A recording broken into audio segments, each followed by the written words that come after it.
Hello guys and ghouls and non-binary fools, the Green Scorpion here, and it is time to close the book on this hallowed time of the year. While I understand I'm a month overdue on this monster business, it's no excuse for me not to deliver you all a nightmare before Christmas. There are so many monsters that I could have chosen and many I've had to refuse. It's a monster mainstay, so let's take it away, and at last pay the witches their dues. Most cultures in history have something akin, a mage of a female persuasion, those counter to culture who lean into nature and maybe hexes on occasion. You know the tropes, the hat, the cat, and the cackling while riding on their broom, and while some steal children or curse the deserving, they're not always bringers of doom. Like, don't get me wrong, be cautious around them, they're not always brimming with virtue. But in myths, pagan and Celtic, they'd sometimes sooner help you than hurt you. They're more antisocial than evil, lonely, studying the dark arts, but all around the world we warned our children avoid them if you've any smarts. They weren't a true concern to the world until Heinrich Kramer wrote in 1487 the Malleus Maleficarum treatise, which branded witches enemies of heaven. Made famous through all of Europe by the Roman Catholic Church, now the witch hunts had truly begun, with everyone subject to search. That's why for years, when you heard of a witch, they usually acted as a villain. But read it sometime and it's plain to see, Heinrich just really hated women. But witchcraft remains alive today, despite Kramer's best criticism. Though not always supernatural, more so for many a form of self-expressionism. Like, yeah, if I saw a witch of the West on the street, I would probably bolt. But I have friends who consider themselves witchy for hobbies that border on the occult. Astrology, botany, mineralogy, seances, and horoscopes. And in video games, the witch tends to manifest in these tropes. There's the Catholic depiction of witches who work with some type of satanic connection, the high fantasy witches who cast magic spells oft of the darker or greener direction, and fairy tale witches with broomsticks and all stealing children to stock their shelves. But in truth, there are just as many ways to be a witch as there are witches themselves. But those tropes overlap and combine at times, and it can be real hard to know which witch is which. But the important thing is that they improve our games, be they on PC, PlayStation, or Switch. So let's double our bubbles, toil our troubles, and prepare to be hexed, bitches. I'm the Green Scorpion, and tonight I present my top 10 video game witches.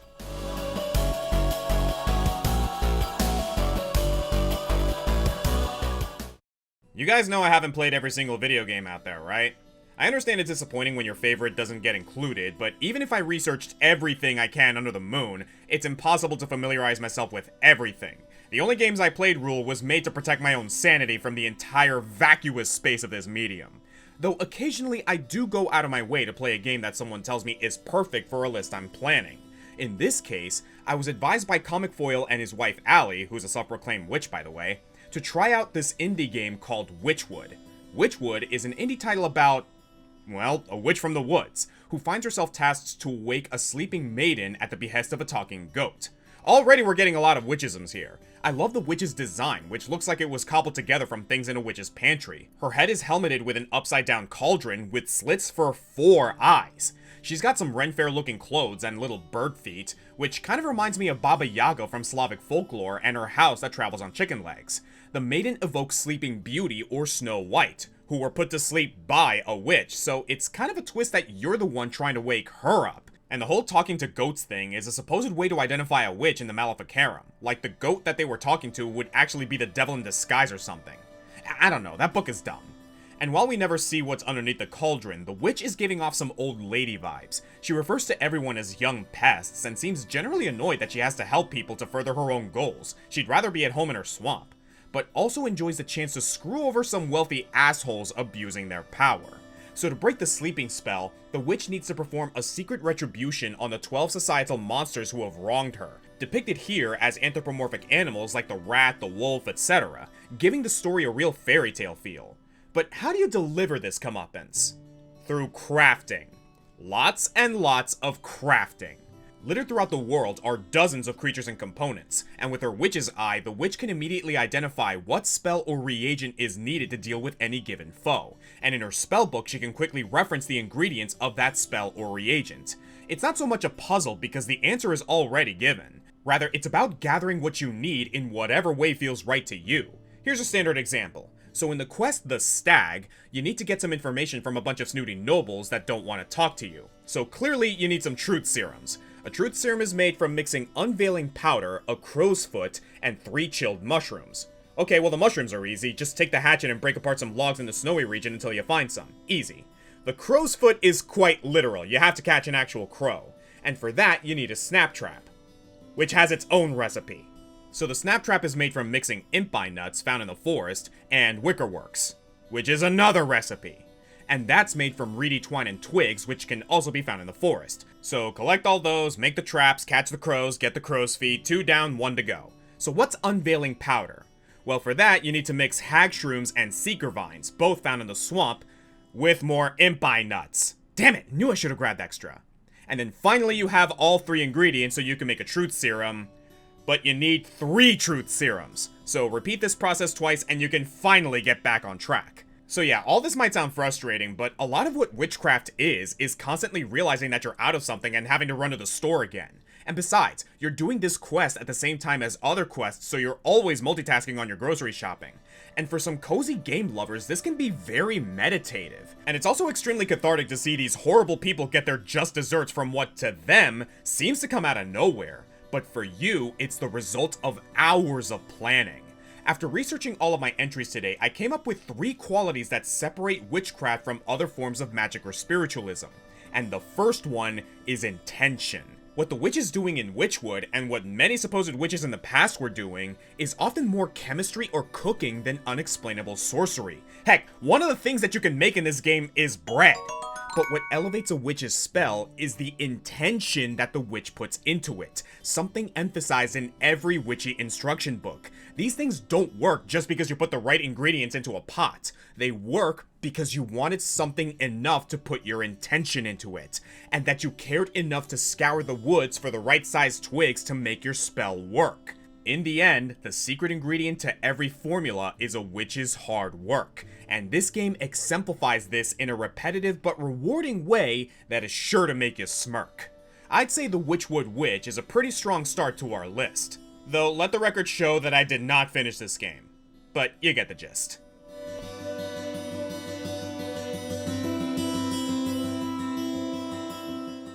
Here's a question I expect to come up. Does a character have to be a woman to count as a witch? For the sake of this list, no, not at all.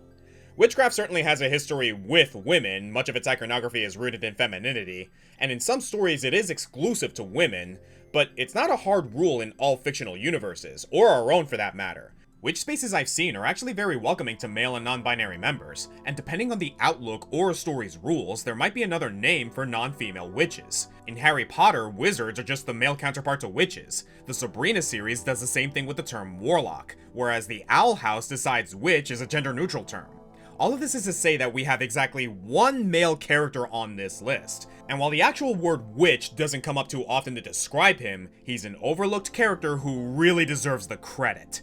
Kamek from the Mario series. The continuity of Mario characters is funny sometimes due to its naming conventions. Kamek is a magikoopa, a teleporting, spell-flinging enemy introduced in Super Mario World. Yoshi's Island then introduces a specific magikoopa by the name of Kamek, who rides a broom and kidnaps children, 2 very traditional witch pastimes. Kamek is the caretaker to an adolescent Bowser, and he has since remained a mainstay for future Yoshi games, and in the main Mario series, often appears as a head crony for Bowser. It's a little confusing because without his broom, there's nothing really to distinguish Kamek from the other magikoopas, and it's even more confusing when you realize that in Japanese, all of the magikoopas are called Kameka, Kamek's Japanese name. I think we have a Yoshi situation here, where there are a ton of Yoshis, but one of them is the Yoshi, and Bowser has a platoon of Kameks, but one of them is the Kamek. And Kamek's not even the only head honcho magikoopa that we've seen. The first 2 Paper Marios had Kami Koopa, who even more resembles a classic witch before she was presumably left at a retirement home never to be seen again. And Super Mario Galaxy gave us the boss Kamala, though I still think that this one magikoopa that blasts Mario off the bridge in the intro is supposed to be the Kamek. It's a mess, but the current story seems to be that Kamek is the head magikoopa that has been Bowser's assistant since the Big Lug was born. You could also say that Kamek leans more into the castle wizard tropes, like the Merlin type. Plenty of wizards have pointy hats and magic staffs too. But I prefer to think that Kamek combines these 2 tropes because, again, he flies on a broom and kidnaps children with the help of his toadies. Yeah, these guys in red are called toadies, as if we didn't already have an entire race called toads. This is why we'll never have a stable Mario continuity. This does, however, bring me to the second theme that I want to establish with witches: coalition. A lot of modern witchdom is based around working together in a coven of sorts. I think Kamek's coven is the other magikoopas that he trains, not to mention Bowser and his family. Think about it. Bowser uses a lot of magic throughout the series. It's fair to assume that he learned it from Kamek. Likewise, the Koopalings have used magic scepters with Kamek-ish magic in the new Super Mario Bros. Series, and likely Bowser Jr. will eventually be trained in the magic arts as well. We can already see in Origami King that Kamek's role of caretaker has continued on to Bowser's son. A lot of times, Kamek's magic is supportive in nature. Throughout Yoshi's Island, all of the boss fights are started when Kamek buffs another enemy, making them grow or become more powerful. The one exception being when Kamek shrinks Yoshi down for a frog to eat him, which is a fun curveball. Or those occasions when Kamek needs to fight alone. The usual MO for these battles is Kamek firing his patented square, circle, triangle spells. Sorry Sony, Kamek was doing it first. And if these blasts don't hit Mario or Yoshi, they'll usually hit a block, transforming it into a Goomba or Thwomp or some other enemy. And then we have Mario and Luigi Dream Team, which might be the best showcase of Kamek's power yet, multiplying himself into multicolor clones with different functions, one of which is a really annoying healer.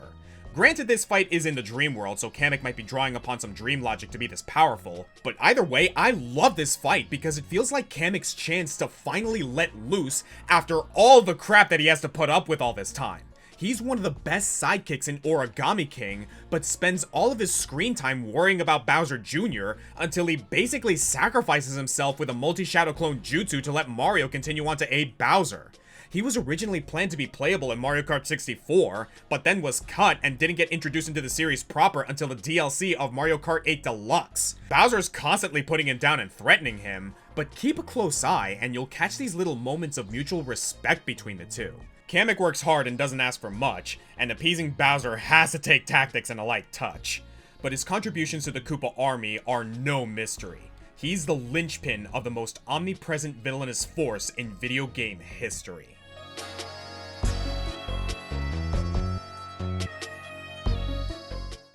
Get ready for a power spike. The Wytchwood Witch can work miracles with prep time, and Kamek can turn baby Bowser into a giant. But in Final Fantasy VIII, we have a witch crushing time and space into a single point. I can't really wrap my head around how strong that is. It's literally on a higher dimension. So, Final Fantasy VIII is not my favorite story in the series. I don't think it explores its themes as coherently as its bordering Final Fantasy games. But here's what you need to know. In the world of Final Fantasy VIII, there are people called sorceresses, women, and exclusively women, who can tap into the power of the creator god and use magic more powerfully and more easily than anyone else. And although they call it something different, the dark outfits these women tend to wear scream witch. When a sorceress dies, she must pass her powers onto another woman, or else she ends up as a miserable ghost. So it's kind of a compulsory form of coalition, always making sure that your power is passed on to the next generation. But one sorceress flips this concept on its head, the main villain Ultimecia. And damn, that's a nice look. Neckline? What neckline? And for the record, I'm neither sexualizing nor insulting her. I'm too afraid that she'd gore me with one of those hair horns of hers. What we're seeing here with this design is a sort of side path off the main thoroughfare of fairy tale witches, the anime femme fatale witch, clad in spikes and conspicuously gapped tops, the category of Queen Beryl and Rita Repulsa. And I believe the name Ultimecia is a play on Artemisia, the queen of Halicarnassus who fought alongside Xerxes in the Second Persian invasion of Greece around 480 BC. A pretty badass woman by historical account who advised Xerxes against sending a fleet to Salamis but nonetheless served in that battle herself, outperforming all the male generals who wanted that battle in the first place. And this connection seems particularly likely because Ultimecia has a lot in common with a boss from Final Fantasy V named Halicarnassus.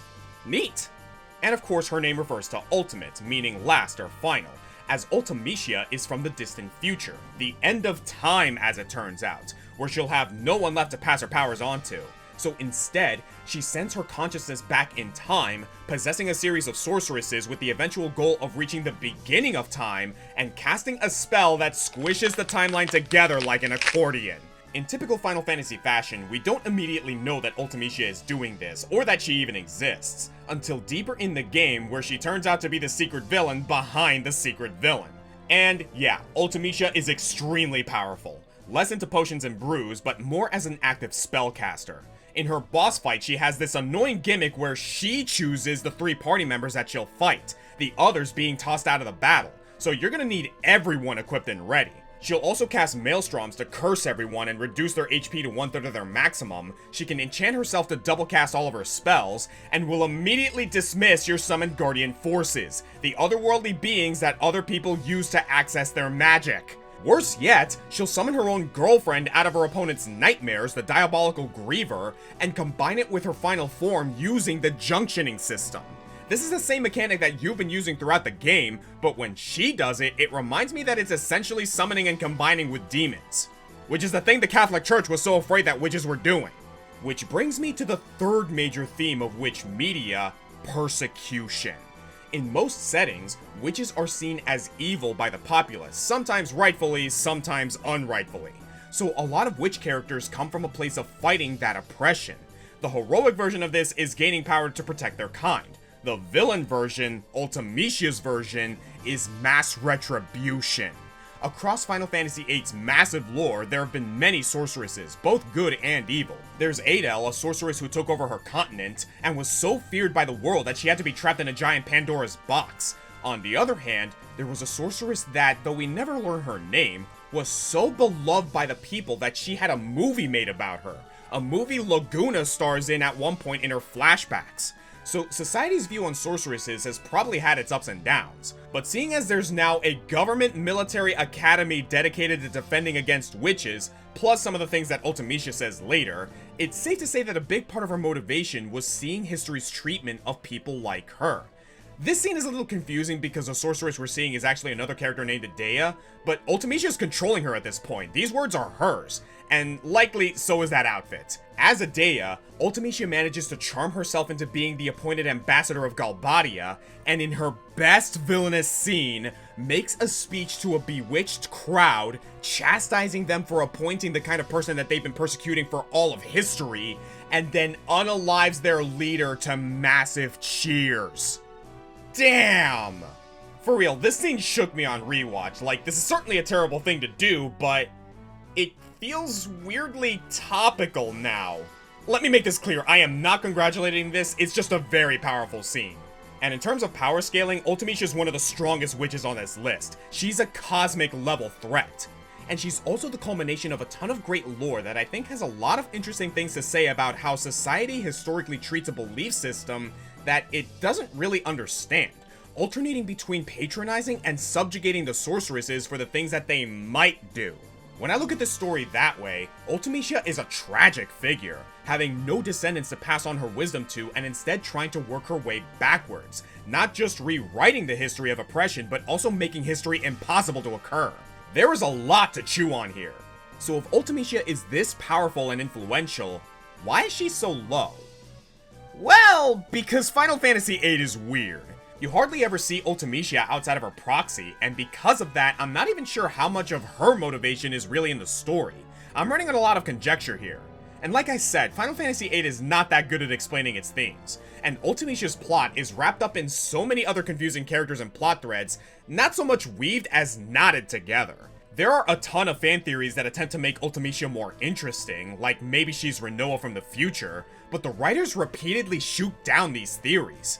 I do like how Ultimecia works as a kind of dark mirror to Rinoa with a reverse color palette, and a dark mirror to the succession of witches, stealing from the young while she moves backwards through time.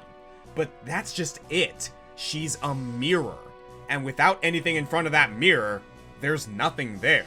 So while convoluted game plots are hardly a rarity, Ultimecia's story is just begging for clarity. But while confusing in concept, she is sharp as a dagger. If you can't make much sense, well, you can at least have swagger.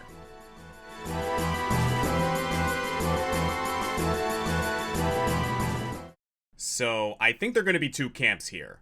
The first camp will be amazed that Gruntilda is so low. They'll have expected her to be in the top 3 at least. Now, what can I say? I know a lot of witches.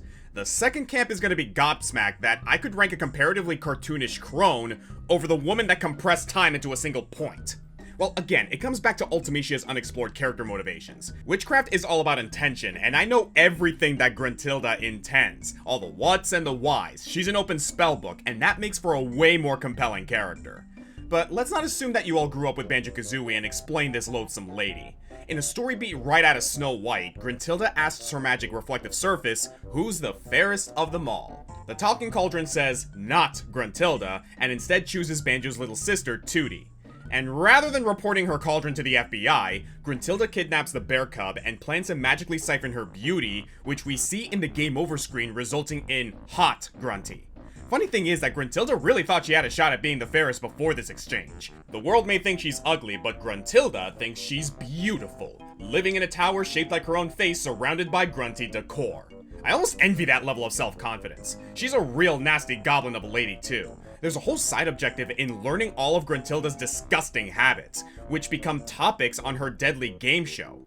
It makes sense in context. These habits are randomized on every playthrough so they're harder to guess, but in every timeline, Gruntilda's freaking gross. A lot of Grunty's gruntisms are classic fairy tale witch fare, most notably the Wicked Witch of the West as portrayed by Margaret Hamilton. While witches long predated 1939, I think the Wizard of Oz movie really cemented what a typical witch would look like for modern audiences. Crooked nose, pointy chin, pointier hat, black cloak, striped socks, and green warty skin. Even more so than the L. Frank Baum book that it was based off, actually. In the original text, the witch was never referred to as green. That's likely in addition to the movies to show off their cutting-edge technicolor. The same reason that the Silver Slippers became the Ruby Slippers, and the Emerald City was actually Emerald instead of just being a ploy by the sham wizard. Sorry, my co-writer really loves The Wizard of Oz. Also like in The Wizard of Oz, Gruntilda has three sisters. One who takes after the movie's Glinda the Good Witch, but still green, and two more in the sequel who join Grunty in her kooky coven, also green. She also rides a broom, though it's decidedly more anthropomorphic, and has a similar attack style of throwing fire around. With excellent aim, I might add, she actually leads her shots. But her parallels aren't all Ozian. Gruntilda also takes a lot of cues from the Brothers Grimm fairy tales, particularly her speaking in rhyme. Throughout the entire game, she trash talks you in limerick, no matter what you're doing. And the funny thing is, this isn't even compulsory. She stops doing this in the sequel, implying that she was just screwing around with it in the first game. Hell, it inspired me to go all Macbeth in the video's intro. Where Gruntilda starts to buck the trends, however, is in her use of technology. She's a downright mad scientist at times, complete with hunchback lab assistant. Granted, not every witch has to be all about nature, but Gruntilda's a full-blown industrialist, with ownership of Rusty Bucket Bay and Grunty Industries. I guess the rampant pollution of these two adds to her love of the disgusting. She's not above driving a tank into battle either in Banjo-Tooie, and her tech savviness comes in handy in Nuts and Bolts when she has to make vehicles. This is also the game that gives Grunty a talking cat to replace her more canine-like broom that Banjo freaking murders in the first game.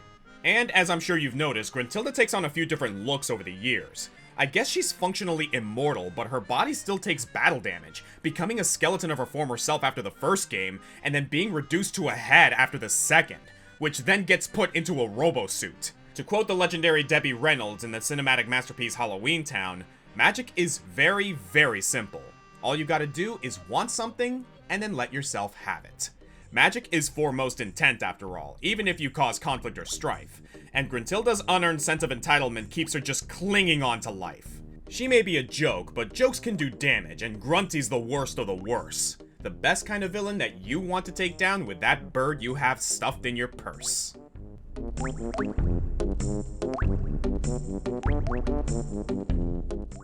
While stealing beauty is a wickedly witchy goal, I'll be raising the stakes over the next few entries, though our number 6 may feel more grounded after the Mad Monster Mistress.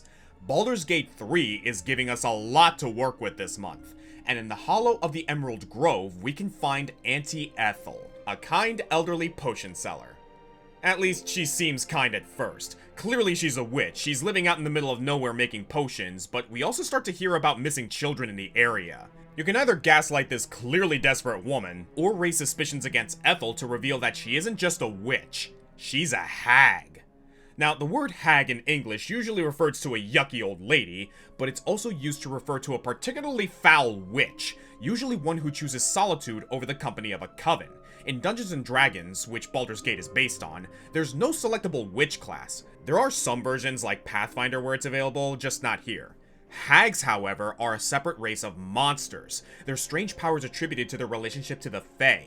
Basically, it's D&D's way of taking the witches of fairy tales and elevating them to a high fantasy setting. Ethel, for example, shares aspects with the witch of Hansel and Gretel. She hides behind a sweet facade, inviting a young girl to her home, and convinces her to eat and eat and eat with the eventual goal of eating the girl herself. And to take it a step further, Ethel's eating a child is her process of turning that child into a new hag. That's one way to establish a coalition, I guess.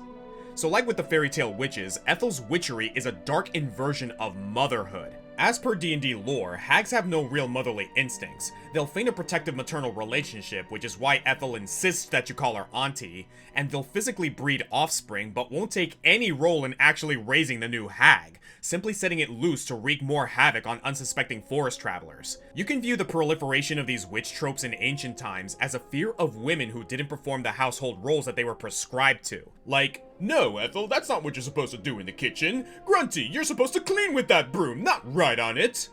Both Grunty and Ethel can also be seen as envious of more traditional feminine traits. Gruntilda wants to steal a prettier face from Tootie the bear, and Ethel wants to steal the experience of motherhood from another woman. And while I don't condone the millennia of witch hunts that resulted in these hocus-pocus stereotypes, it's also just fun to face a villain that's as grotesquely selfish as the fairy tales say. For as simple a premise as hag kidnaps girl, what makes Ethel so great is the range of options the game gives you to interact with her. Within the first act of Baldur's Gate 3, you can either side with her or these travelers accusing her, but you can also buy her potions, steal her potions, or just outright attack her, the latter two options causing her to leave the Emerald Grove early. If you remain cordial, however, you can ask Ethel to remove the parasitic Mind Flayer tadpole as per the game's main quest. Ethel wants one of your eyes in exchange, which will permanently handicap your perception and amusingly give you a +1 intimidation just because you look scarier. And it turns out that she can't actually remove the tadpole. But she'll keep the eye anyway, no refunds. That's what you get for making deals with Fae, guys. Alternatively, you can try and kill her, though not only does she escape very quickly, she won't actually stay dead. This is thanks to some magical mushrooms in her lair that are holding her soul, causing her to regenerate wherever she is slain. But she'll certainly remember that you killed her. So later in the story, you can find her disguised as the owner of the Blushing Mermaid, where she's still wheelin', dealin', and a little kid stealin'.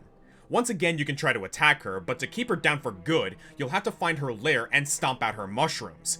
Even then, the fight is complicated. She's got some decently powerful spells, including Hold Person and Hideous Laughter. She can throw incendiary and poisonous slime bombs that she's concocted, plus she's holding any potions that you didn't either buy or steal from her earlier. She likes to multiply herself similar to Kamek, and if she's on the ropes, she'll try to settle the fight by offering you a lock of her hair, which gives a precious stat buff. All of this is including the fact that she might be gestating a hag when you fight her, so you may want to avoid hurting the hostage child. Or maybe you want to make nice with her anyway because as it turns out, she can actually join your alliance for the game's final battle. What's a few hagified children between friends, right? Like so much of Baldur's Gate 3, Auntie Ethel allows you to write your own stories around your encounters with her, seeing different sides of her menace depending on your choices. It's a Brothers Grimm fairy tale with Mad Libs blanks, whether you kick her keister or have her join your ranks. I personally killed her because, well, I'm lawful good. But you gotta respect this old witch of the wood.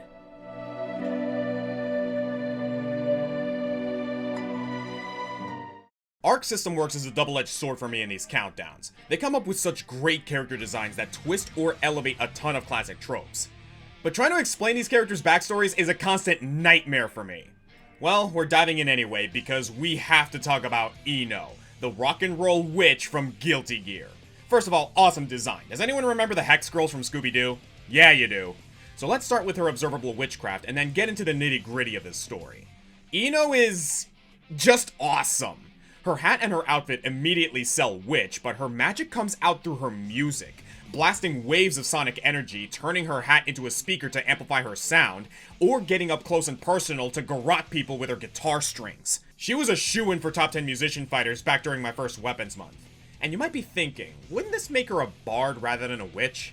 Well, maybe in Pathfinder, but in most other systems, music is a universal magic. A ton of traditional magic comes from chants and limericks. double bubble, toil, and trouble and all that. And the histories of rock and roll and witchcraft have overlapped plenty of times. Season of the Witch by Donovan, Black Magic Woman by Fleetwood Mac, I Put a Spell on You by Screamin' Jay Hawkins. Dark spellcasters get along great with countercultural art movements, so it makes total sense that practicing one could lead you into the other.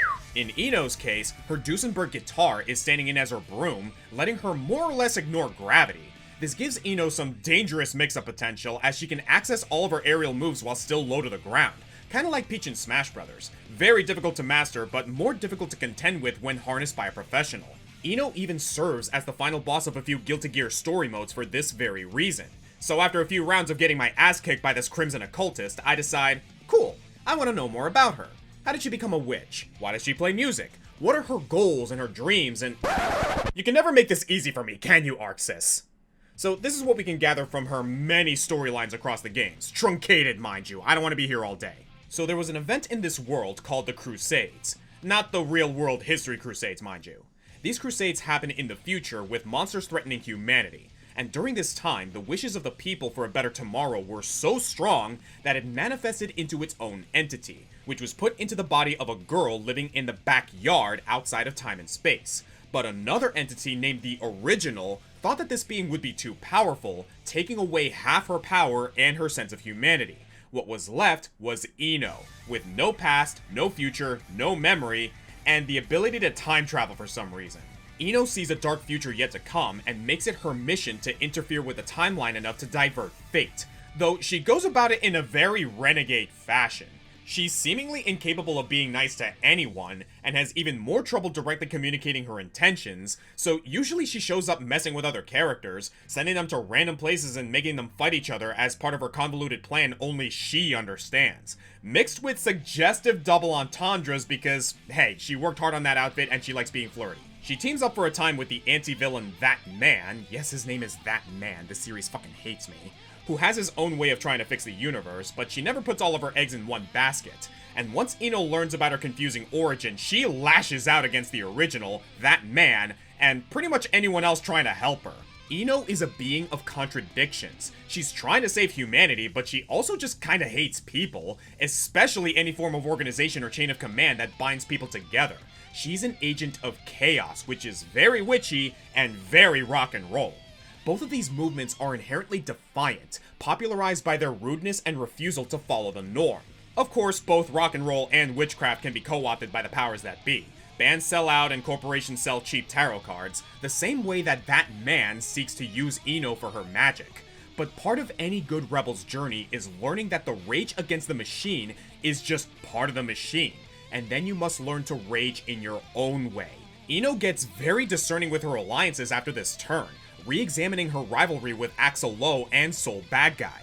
At one point she gives a very good piece of advice to Soul when he's down in the dumps about the people he's hurt. Being afraid of your own power is a waste of time. In Ino's mind, if you have power, you gotta use it. You might make mistakes, you might help the very people who took away your memory, you might recombine with Happy Chaos and become a crazed god that the hero's gotta take down. But that's all part of the learning process. Whether she's a demonic hero or a hexing rebel, this babe with the bass makes a whole lot of trouble. She wastes no time with niceties and less time for doubt. Just gotta keep your eyes on the prize. And I'm sure things will work out.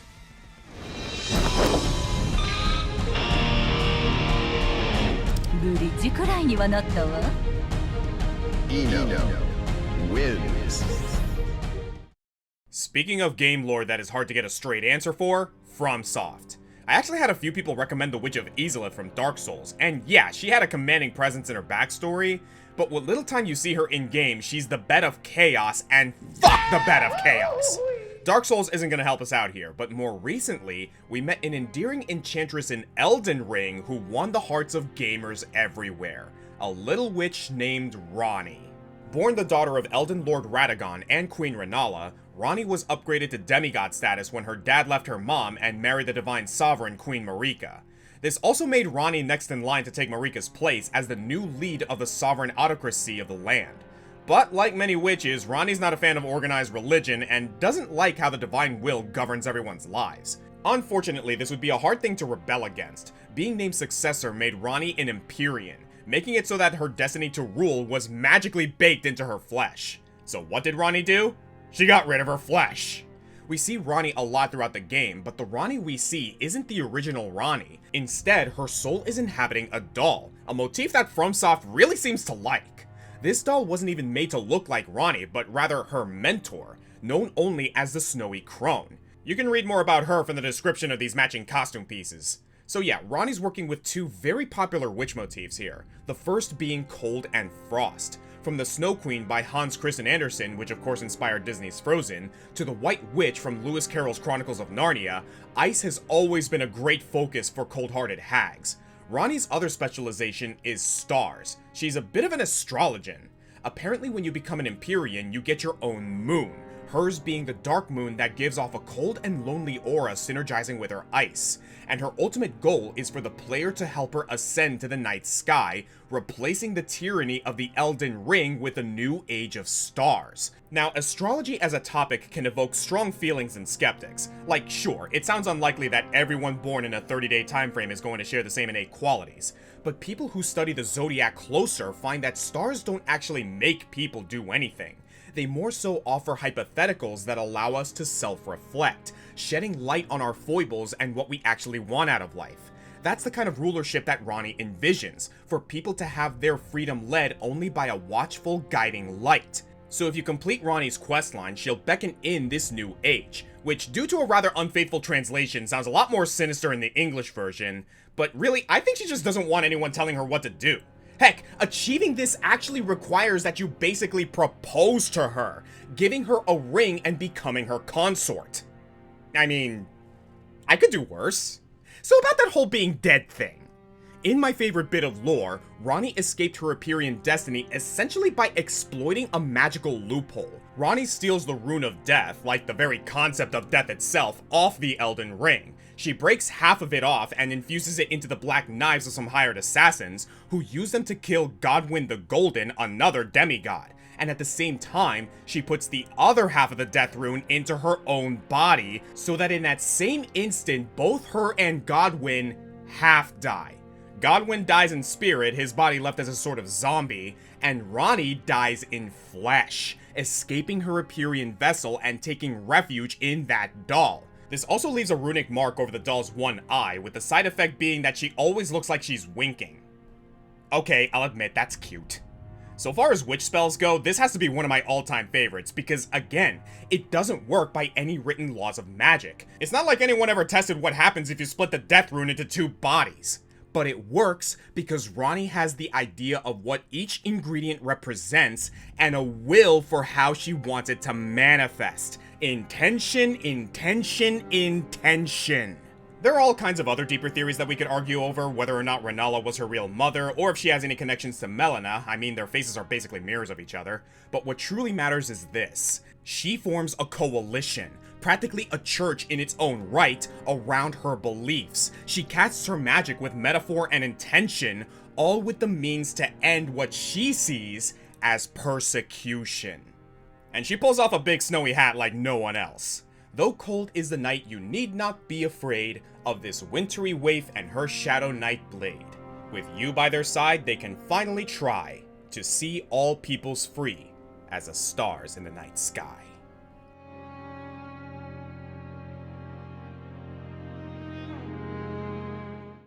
Anyone else notice a lack of Darkstalkers characters this month? Yeah, that took me by surprise too, but hey, at least we have Morrigan. Just not that Morrigan. I'm talking about Morrigan, the Witch of the Wild from Dragon Age. First encountered in Dragon Age Origins, you'll find Morrigan in the Kokari Wilds while completing your initiation into the Grey Wardens. Or rather, Morrigan will find you. She follows a soon-to-be warden in beast form, sizing them up before revealing herself as a scantily clad, manic, witchy goth girl who immediately wants you to meet their mother, Flemeth, a more ancient and powerful Witch of the Wilds. Admittedly, Flemeth could have also been on this list. She features heavily in the lore of this world, the local tribes respect and fear her, and we never really know how true the legends of her may be. But while Morrigan starts as merely an extension of Flemeth's influence, through her journey with the Warden she can grow and change, while also exhibiting much more of her witchcraft. That's always going to take precedence for me, but suffice it to say, you can't truly understand Morrigan without examining her complicated relationship to her mother. Flemeth has groomed and manipulated Morgan into the perfect tool for drawing travelers to an untimely death, and all around just doing her bidding. In fact, you later find out that Flemeth's had a number of daughters and has lived so long by continually stealing their bodies. Morgan clearly resents her mother, but sees no use in trying to escape her. Her sheltered upbringing leaves her with a warped world view where she sees all love and compassion as fleeting, believing that friends and family only exist as a way to take advantage of others. Because of this assumption, she treats others poorly, preventing her from making friends until she inevitably returns to Flemeth's side. Morgan joins your party at Flemeth's behest. Apparently the fifth blight you're trying to eradicate is just as dangerous to Flemeth as it is to anyone. But while she may be your ally, Morgan is openly hostile to you at all times. She uses her feminine wiles to get into people's heads, then belittles them for showing the slightest interest in her romantically or platonically. Every conversation with her is either a negotiation or a pissing contest, and I wouldn't blame players for refusing to engage with her. She is insufferable. But it's also easy to see the cycle of abuse that she's caught in. Now, if you've ever wondered why there are so many fictional femme fatales named Morgan or Morgana or some variation of that moniker, it's because they're referencing the Morgan, a goddess of Celtic mythology. Depending on what version of the myth you're reading, be it the Ulster cycle or the mythological cycle, the Morgan could refer to a trio of goddesses central to witchcraft, the reason why so many covens have a mother-maiden crone structure. Or, Morgan might be one of the witches in this coven, a goddess of war. As an individual, she's perhaps most famous as the antagonist to Cuchulainn. She'd often try to trick him, disguised as a civilian or an animal, flirt with him to try to make a deal, or interfere in his feats of heroism. And she also happens to be rolled into the Arthurian villain Morgan Le Fay. So if you've practiced any kind of spiritual witchcraft, you've heard of her. So it's a big deal for my argument that Dragon Age's Morgan is so much like the Celtic goddess. Her class specialization is Shapeshifter, able to wild shape into animals, in her case poison-spitting spiders, a swarm of insects, or a big fuck you bear, and she wears all black with a lot of feather motifs, mirroring the Morgan symbology of crows. And she's an unapologetic temptress, always trying to string men along. Of course, Dragon Age Origins gives you the chance to romance her, and I'd argue that she gets the better side of the stick in any scenario that goes down. Information, influence, material gifts. But what she wants most is that little bit of archdemon power flowing through the veins of every Grey Warden. If you manage to hit it off with her, she'll give you a matching ring that's supposed to let you and her locate each other and read each other's thoughts. But while her ring works perfectly, yours only seems to give you vague notions of what she's thinking. So yeah, it's kinda like if your partner's first gift to you was bugging your phone. The climax here is before the final battle, where normally the Grey Warden would have to sacrifice himself, but Morgan pops up with a possible solution.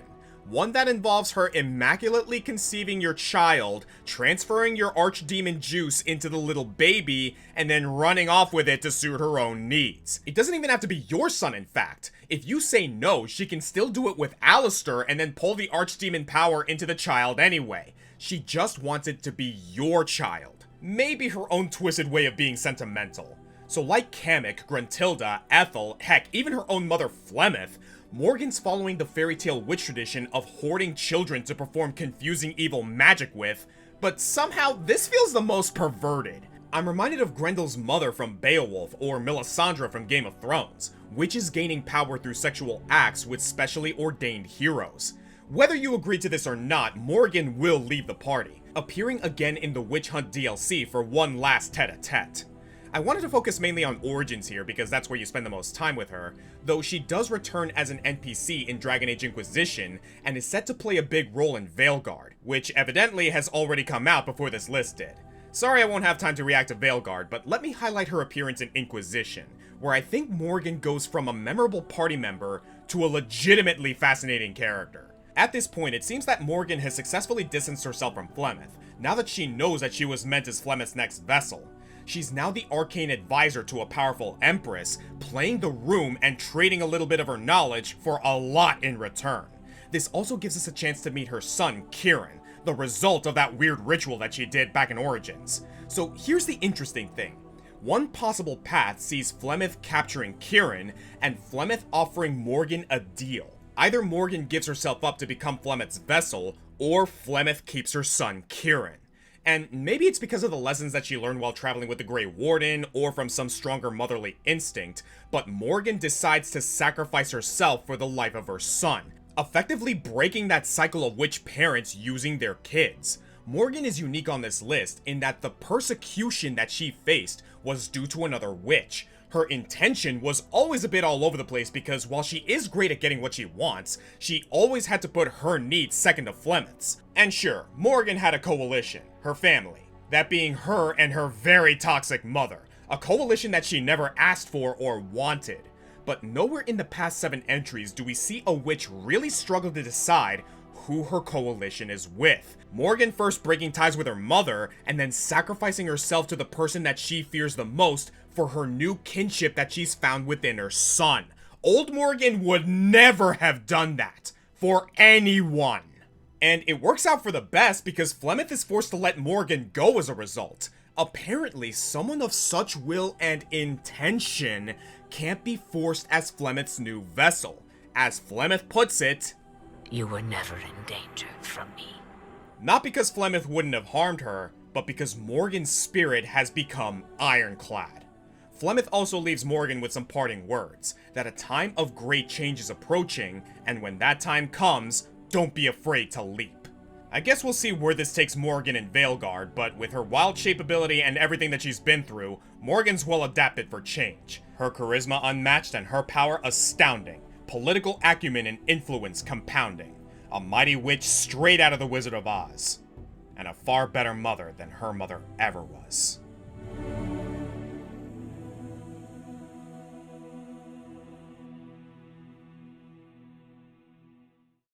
Miss me, baby?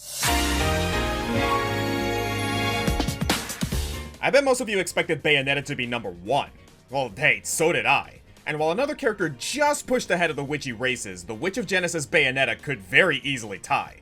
But we can't make Bayonetta share the spotlight. She deserves all the attention to herself. Hell, she demands it. In fact, she was in my thoughts during the whole month's scripting process. She's a certified monster hunter and has a lot in common with Dante, our top 10 demon in gaming. The Bayonetta and Devil May Cry franchises are practically siblings separated at birth, both the brainchild of Hideki Kamiya, but also made for different publishers.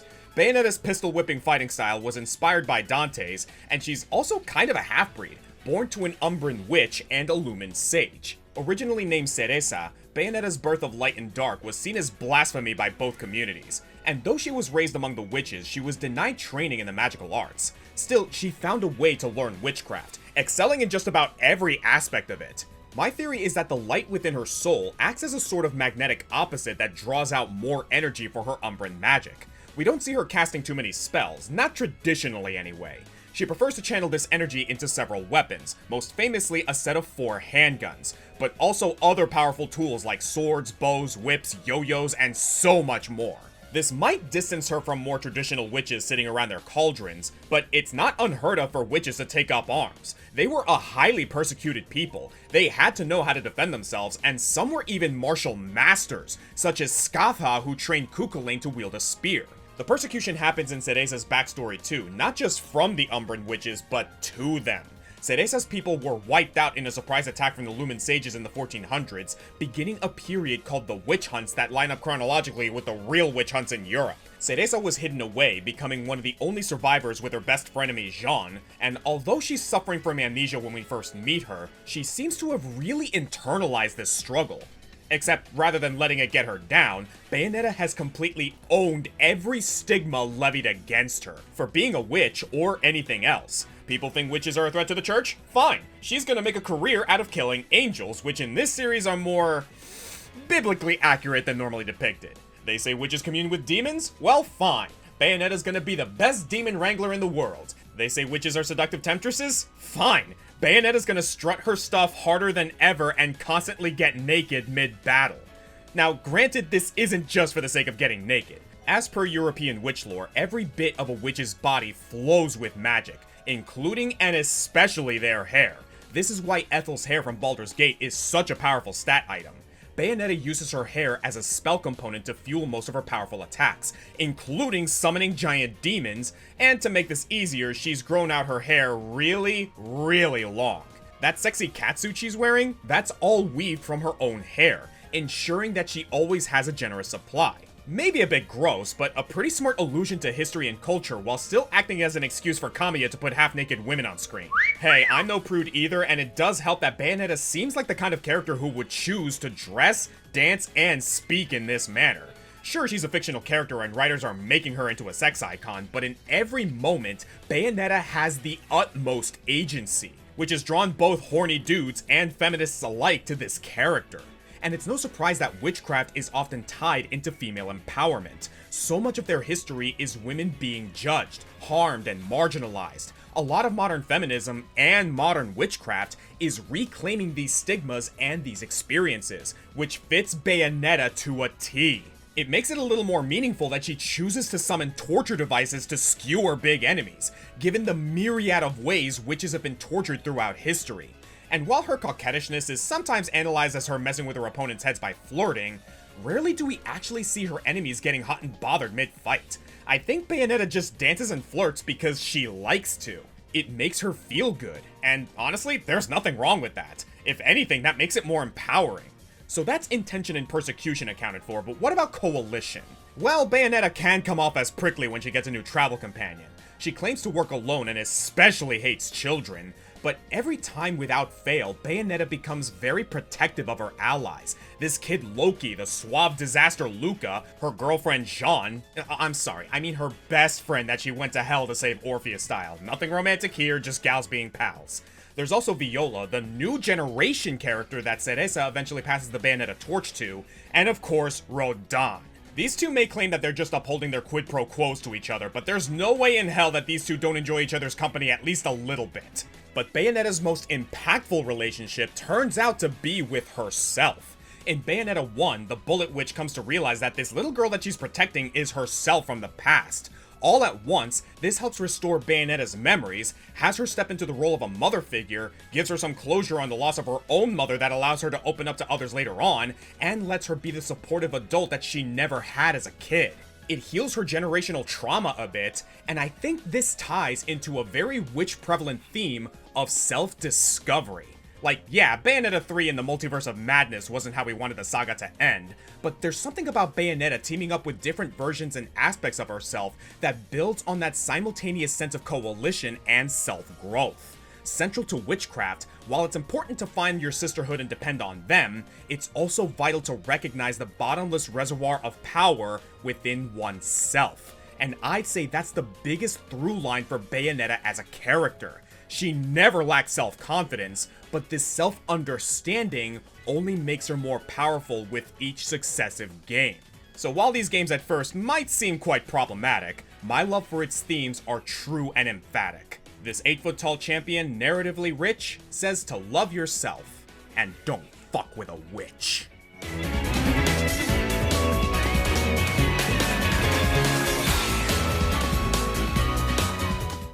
There is no witch in any video game ever released that can hold a lavender-scented candle to Bayonetta. But there is one in early access. 2020's Hades by Supergiant Games was such a complete package. A mechanically deep and story-rich roguelike that ties every bit of its being to Greek mythology. I expected more of the same from Hades too. Heck, I hoped for it. What more could I ask for?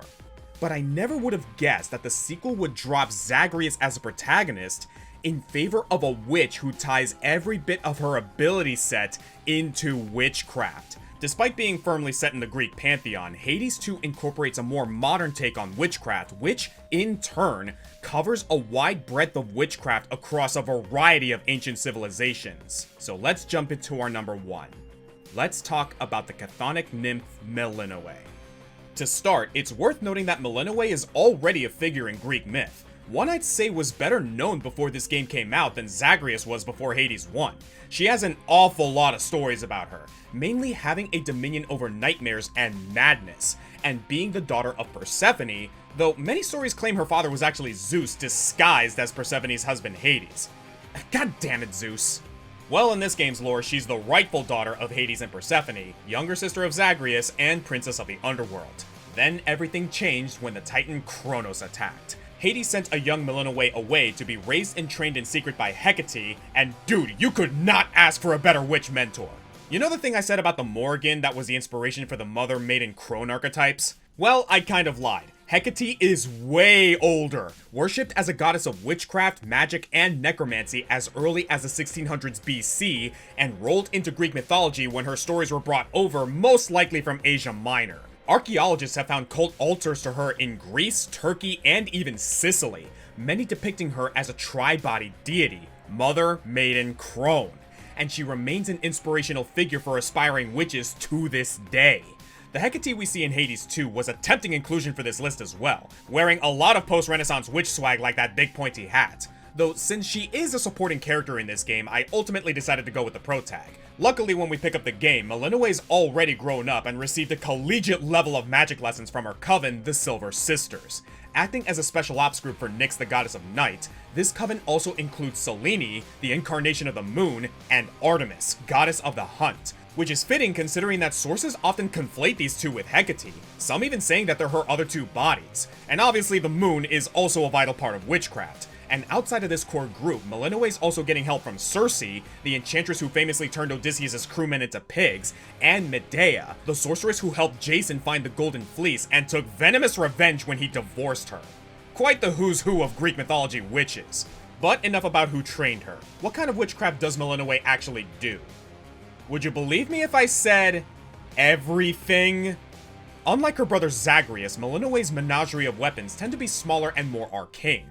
This includes a witch's staff, a pair of sacrificial daggers, a combination scepter/torch, torches being another symbol of Hecate, and a magic skull that gives me vibes of Louisiana voodoo magic. The only two outliers are the Moonstone Axe, which is, yes, a huge-ass axe, and the Black Coat, which basically serves as mystical power armor complete with rockets and force fields. But like I said with Bayonetta, sometimes a witch has to be practical and go for the heavier weapons or ballistic armaments. In addition to these nocturnal arms, Malinowe has mana to cast actual spells in combat, one of her go-tos being a straight-up spellbinding circle. Real ones know, that's some forbidden magic right there. Replacing Zagreus' Mirror of Night, Malinowe enhances her abilities with arcane cards, i.e. tarot cards.